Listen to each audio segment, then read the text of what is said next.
tahun 1903, persidangan Durbar, iaitu persidangan Raja-Raja Melayu, telah membangkitkan isu berkaitan dengan kedudukan bahasa Melayu.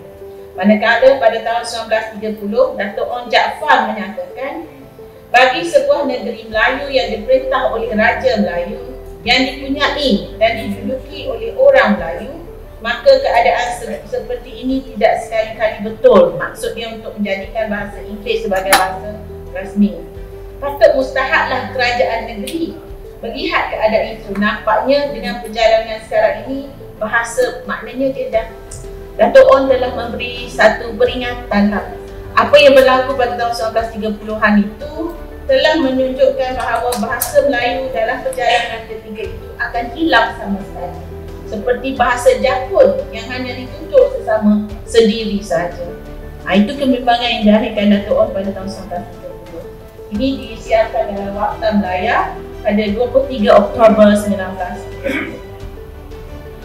Semasa proses gubalan Perlembagaan Persekutuan dalam Seksyen 18 Memorandum Raja-Raja Melayu yang diserahkan kepada Suruhanjaya Red, masa kita proses nak buat perlembagaan tu, ada Memorandum Raja-Raja Melayu.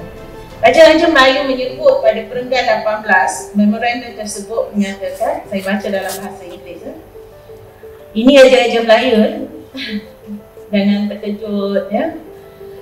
The official languages should be Malay and English. The question of official languages should be kept under review, and that a provision should be made in the Constitution to ensure that a body is set up to study and make recommendations on this matter as appropriate periods. Maksudnya Raja-Raja Melayu juga pada masa itu bersetuju untuk menjadikan bahasa Melayu dan juga bahasa Inggeris sebagai bahasa rasmi, official language.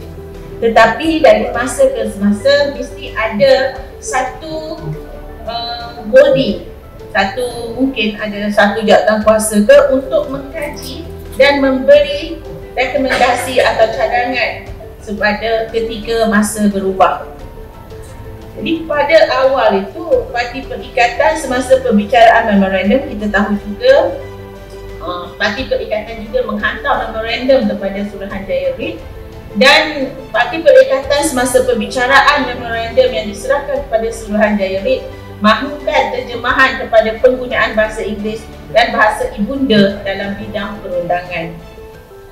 Maksudnya buat dalam bahasa Melayu, tetapi ada terjemahan dalam bahasa Inggeris dan juga ada terjemahan dalam bahasa ibunda selain daripada bahasa Melayu lah. Jadi apa yang disebut dalam laporan Suruhanjaya Red pada perenggan 170, dia menyatakan bahawa we receive a large number of representations on this subject, iaitu untuk masukkan bahasa Melayu sebagai bahasa kebangsaan itu. After giving full considerations to them, we, the Suruhanjaya Red, we have decided to recommend that Malay should be the national language, and that for a period of at least 10 years, English should continue to be used as an official language. Maknanya 10 tahun saja. Selepas 10 tahun, tak boleh lagi sepatutnya. Tetapi seperti yang kita baca dalam Akta Bahasa Kebangsaan yang dibuat pada tahun 1967 itu, ia masih memberikan ruang untuk penggunaan bahasa Melayu.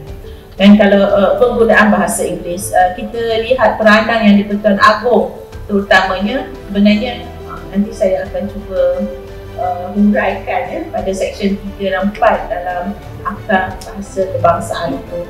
Agong memainkan peranan yang amat penting untuk penggunaan bahasa Melayu sepenuhnya. There are many citizens of the Federation who have had little opportunity in the past of learning to speak Malay fluently, and we think that it would not be fair to them that Malay should become the sole official language in the immediate future. So 10 tahun tu dikira sebagai sesuai lah.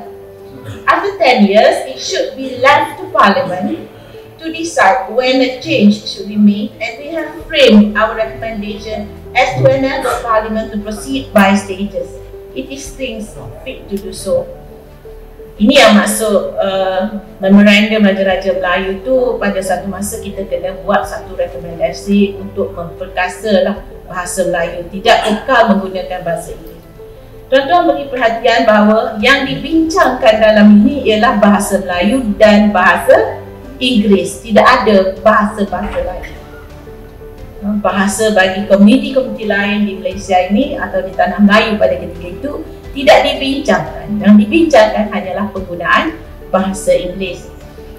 Jadi bila kita baca cerita-cerita berkaitan dengan 13 Mei dan sebagainya, bahasa itu adalah antara perkara yang menjadi pertentangan, yang mahukan bukan bahasa Inggeris tetapi bahasa Mandarin sebagai bahasa kebangsaan.